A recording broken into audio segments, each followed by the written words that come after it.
Bonjour les amis, j'espère que tout le monde va bien aujourd'hui. Alors aujourd'hui je vous partage la dernière vidéo dans cette série-là sur les 6 esprits méchants. J'espère que vous avez pris le temps de regarder ces vidéos et de méditer là-dessus. C'est très important les amis, parce qu'il faut comprendre que la Bible nous dit également que nos combats, nous ne sommes pas en train de combattre contre la chair et le sang. Donc, nos ennemis, ce ne sont pas des humains, ce sont des esprits méchants. Et donc, aujourd'hui, je vous partage cette dernière vidéo sur l'esprit d'orgueil. L'esprit d'orgueil, c'est également un esprit anti-relationnel.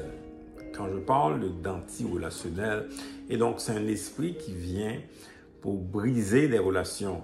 Briser les relations que nous avons avec Dieu, la relation avec le Seigneur et la relation que nous avons avec des gens. Donc, c'est un esprit, ultimement, ce qu'il veut, c'est de briser des relations dans ta vie. Donc, les personnes qui sont orgueilleuses, généralement, ce sont des personnes qui ont beaucoup de difficultés à maintenir de bonnes relations. Relations avec le Seigneur et relations avec les gens.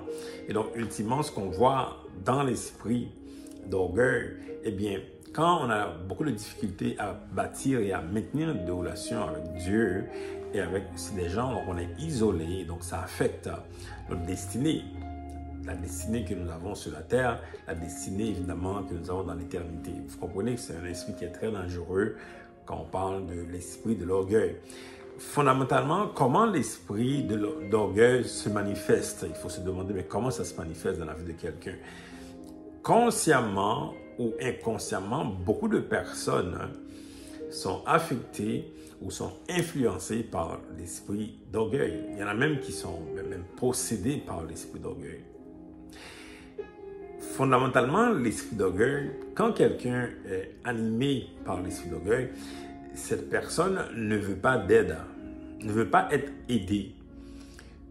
C'est quelqu'un qui se dit indépendant, qui ne veut pas recevoir de l'aide de personne, ne veut pas recevoir de l'aide de Dieu, rejette les conseils de Dieu, parce que la Bible, c'est un livre de conseils, c'est un livre de sagesse, donc c'est un livre qui est rempli de conseils, et donc ces personnes disent que on rejette les conseils de Dieu, on rejette la parole, on veut pas de l'aide, on veut pas que Dieu nous aide, on est capable de faire ce qu'on veut. Ça, c'est la première chose. Donc, l'esprit d'orgueil rejette les conseils de Dieu. L'esprit d'orgueil également rejette les conseils des gens. Vous allez remarquer souvent les gens qui sont orgueilleux, ils peuvent venir demander des conseils, mais en ayant en tête des solutions. Même si ces personnes vous parlent, même si on leur donne des conseils, ils vont finalement rejeter des conseils. En fait, ils demandent des conseils pour valider leurs propres pensées. En réalité, ils ne vont même pas prendre des conseils qu'on leur donne. Ils arrivent devant vous, vous demandent des conseils en ayant en tête leurs propres solutions. Et peu importe ce que tu dis, là, ils vont toujours rejeter. Ça, c'est des personnes orgueilleuses. Des gens qui sont animés par l'esprit orgueilleux. Comme je l'ai dit, c'est un esprit qui est anti-relationnel. C'est un esprit qui ne va pas vraiment recevoir de conseils ni de la part de Dieu à travers la Bible, un livre qui est vraiment un livre de conseils. On rejette la parole de Dieu et on rejette aussi la parole des gens, des personnes qui peuvent les aider. Ces gens-là vont rejeter les conseils. Donc, généralement, comme je l'ai dit, ces gens-là sont des gens qui ont beaucoup de difficultés à maintenir des relations. Et donc, ces personnes se trouvent souvent très isolées. Parce que si on rejette les conseils de Dieu, on rejette les conseils des personnes, vous comprenez finalement, les gens qui sont orgueilleux vivent beaucoup dans l'isolement. Alors, comment faire? Si on se rend compte qu'on est isolé dans la relation avec Dieu, parce que Dieu résiste aux orgueilleux, la Bible dit clairement que Dieu fait grâce aux humbles, il résiste aux orgueilleux. Donc, si quelqu'un se rend compte que malgré des prières, Dieu ne répond pas, il y a une résistance. C'est une preuve qu'on vit dans l'orgueil, que l'esprit d'orgueil nous anime. Donc, quand quelqu'un se rend compte que la relation avec Dieu ne marche pas, la relation également avec les gens ne fonctionne pas, c'est déjà une indication que l'esprit d'orgueil est en train de se manifester dans sa vie, est en train de le conduire dans une mauvaise direction. Maintenant, quoi faire?